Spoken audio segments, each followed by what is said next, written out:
ईद की तैयारी भी करनी है। उसके साथ साथ व्यूअर्स जितना भी हो सके आपने नमाज नहीं छोड़नी और कुरान नहीं छोड़ना, और कोई नफली इबादत अगर मुमकिन हो सके तो वो भी लाजमी कर लें, ताकि आज जो है वो हमें मज़दूरी मिलनी है हमारे रोज़ों की जो हमने रखे हैं। हमारी टूटी फूटी इबादतें अगर व्यूअर्स कबूल हो गई तो हमारी ज़िंदगी सैराब हो जाएगी।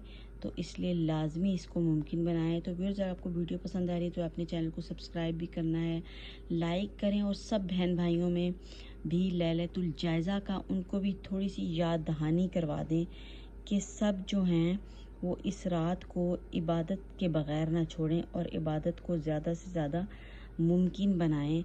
और दुनियावी कामों के साथ जो है ये काम भी हमने अपना करना है, ताकि हमारी जो है वो लैलतुल जायज़ा जो है वो ज़ाया ना हो जाए और वो कबूल हो जाए।